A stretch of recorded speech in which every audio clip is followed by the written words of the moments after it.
Hello दोस्तों, कैसे हैं आप सब। मैं आपका दोस्त टीचर भाई मनीष श्रीवास्तव। मेरा नाम मनीष श्रीवास्तव है और यह है आपका मनीष के चैनल, जिस पर मैं आपका तहे दिल से स्वागत करता हूं। आज मैं लेकर आया हूं अपने प्यारे भाई और बहनों के लिए एक प्यारा सा टॉपिक, जिस टॉपिक का नाम है कैरेक्टर इसके सब भोली। क्लास 10th के हमारे जो प्यारे भाई और बहनें हैं, चाहे वह सीबीएसई बोर्ड के हों, चाहे वो यूपी बोर्ड के हों, पूरे उत्तर प्रदेश की बात मैं कर रहा हूँ।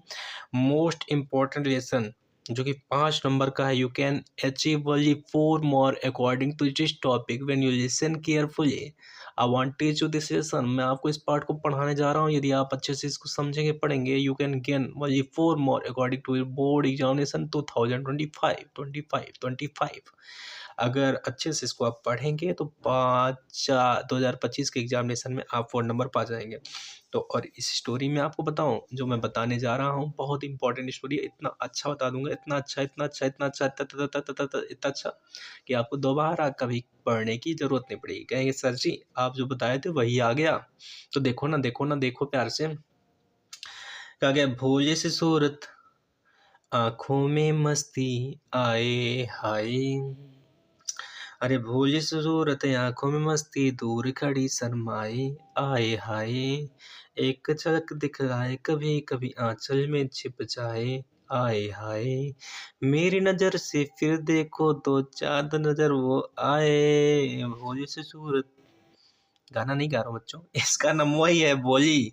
बोली की स्टोरी पढ़ने जा रहे हो तो थोड़ा बोली के बारे में जानते हैं कि बोली जो थी, उस बोली का रियल नेम था सुलेखा। क्या नाम था? सुलेखा। और इस पार्ट के राइटर का नाम है के ए अब्बास जो हमारे राइटर साहब हैं, वो हमको बताते हैं भोली सूरत के बारे में। यानी भोली नाम की एक लड़की है जो बहुत अच्छी लड़की है। इसका सही सही जो नाम है वो सुलेखा है। आइए इसके बारे में देखते हैं। इसके जो पापा जी थे, अब्बू जान इसके पापा का नाम था रामलाल। और रामलाल जो थे ना वो नंबरदार थे। ये नंबरदार क्या होता है? नंबरदार एक पद होता है तहसील में। उस तहसील में नंबरदार के पद पर थे। इनके 3 बेटवा रहें भैया और 4 बिटिया रहे, यानी 3 बेटे थे और 4 इनकी बेटी थी। और 7 कुल इनकी संतान रहे, यानी 3 और +4 = 7। तो 3 इनके बॉयज यानी कि लड़के थे और 4 इनके गर्ल्स यानी बिटिया थी।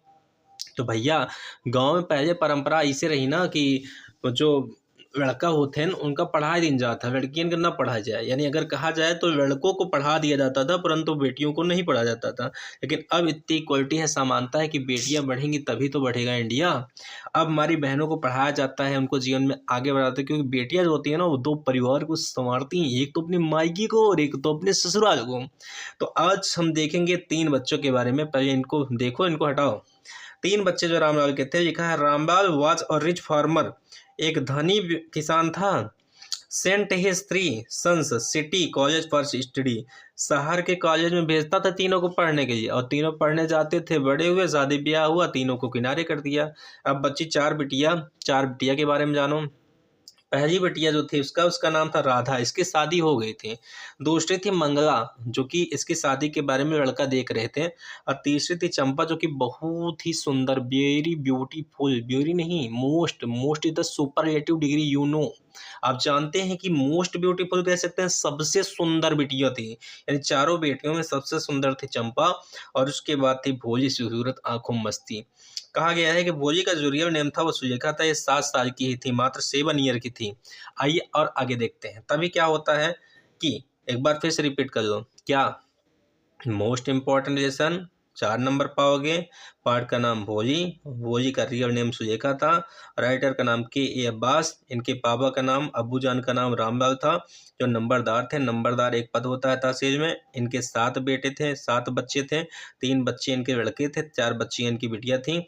तो तीनों बच्चों को ये बाहर के कॉलेज में पढ़ाते थे, और उन सब पढ़ने के बाद शादी ब्याह हुआ, वो सब हट गए, किनारे हो गए। अब 4 बच्चे बेटियों के बारे में बात है। 4 बेटियां जो थी, 4 डाटा लिखा हूँ। पहली बिटिया का नाम राधा, शादी हो गई, चलो हटो उधर।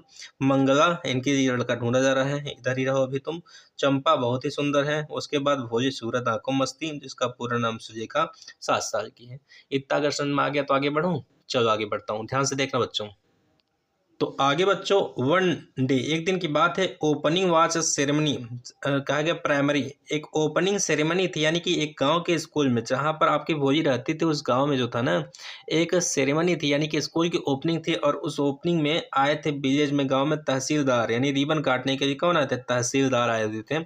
और तहसीलदार आते हैं तो रिबन काटते हैं, और आने के बाद केम एंड स्टे से टू रामलाल, और रामलाल से कहते हैं, क्या कहते हैं रामलाल से, आइए देखते हैं। कहते हैं कि ऐसा है रामलाल, कि गांव की ओपनिंग तो हम भैया स्कूल की कर दिए, लेकिन यदि इसी स्कूल में अपने बच्चियों के में किसी बच्चे को पढ़ाओगे तभी तो गांव वाले और सब अपने बच्चों को पढ़ाएंगे। और तुम सरकारी पद पे हो, तुम नंबरदार हो, और अगर तुम ही अपनी बिटिया को यहाँ नहीं पढ़ाओगे तो कौन गाँव वाला इसमें पढ़ाएगा? तो उन्होंने कहा बात सही है, क्योंकि रामलाल ऐसे थे जो कि तहसीलदार की बात को नहीं काट सकते थे। भाई उसी तहसील में रहकर काम करना है, ये भी सरकारी है, ये भी सरकारी है। तो वो आते हैं अपनी पत्नी को बताते हैं, कहते हैं पत्नी से, कैसा है, कैसा है, ऐसा ऐसा हुआ, कैसा कैसा हुआ भैया, कि तहसीलदार ने कहा है कि अपनी चारों बेटियों में से किसी बेटिया को इस स्कूल में पढ़ा दिया जाए। तो उसकी पत्नी कहती है भोली को पढ़ाया जाएगा। किसको पढ़ा जाएगा? भोली को। ये भोली है, गुस्सा ना होना भोली, देखो हम अच्छा अच्छे से बना नहीं पाते पर बनाए हैं, पता नहीं गुस्सा हो जाएगी तो, लेकिन बनाए हैं, रंगे चुंगे हैं, कपड़ा पहनाए हैं उसको अच्छे से, अखियों की देखिए कितनी अच्छी है, लखमी काजल लगाई है, गुस्सा मत होना। कहा गया है कि उसकी जो मम्मी जी हैं वो कहती हैं कि जो हमारी बिटिया भोजी, इसको स्कूल भेजो, क्योंकि भोजी के बारे में थोड़ा हम जानते हैं कि वेन सी वाज 10 मंथ, जब वो 10 महीने की थी बच्चों, तो सी फॉल फ्रॉम कॉट, वो अपने चारपाई से गिर पड़ी थी। और जो चारपाई से गिरी थी ना, उसका ब्रेन डैमेज हो गया था, थोड़े से उसके ब्रेन में प्रॉब्लम हो गई थी, वो दिमाग के थोड़ा पैदल हो गई थी, यानी कमज़ोर कह सकते हैं। एंड आफ्टर 2 ईयर्स, और 2 साल के बाद स्मॉल पॉक्स हो गया। स्मॉल पॉक्स किसे कहते हैं? चेचक, जो चेहरे पे होता है, जिसे माता रोग भी कहते हैं। इन हर फेस, उसके चेहरे पे हो गया। तो उसके चेहरे पर जब बार दाग धब्बा हो गया, 2 साल की थी, 10 महीने की थी, जब चारपाई से गिर गई थी तो दिमाग में थोड़ा प्रॉब्लम हो गई। तो उसकी मम्मी ने सोचा कि राधा की शादी हो गई है, मंगला की शादी हो गई, चंपा की हो जाएगी, लेकिन भोले की शादी होगी नहीं, इसको स्कूल भेजते हैं, क्योंकि उनका मानना था जिसको स्कूल भेजेंगे उसकी शादी नहीं होगी, उससे शादी कौन करेगा।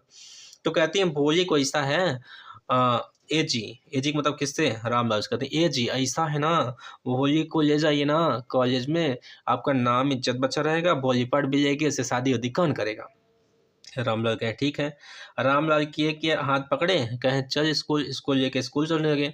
अब भोली हाथ छुड़ा के भागी, कहीं सोची कि हमारी जो गाय थी जिसका नाम लक्ष्मी था, कुछ समय पहले वो दूध देना बंद कर दी थी, तो पापा ने उसको बेच दिया था। कुछ उसको लेके जा रहे थे व्यापारी, उसने सोचा कि जिसे लक्ष्मी दूध नहीं दे रही थी तो इसको बेच दिए थे पापा जी हमारे रामलाल, वैसे हमको भी बेच दिए हैं, कहीं लेके जा रहे हैं।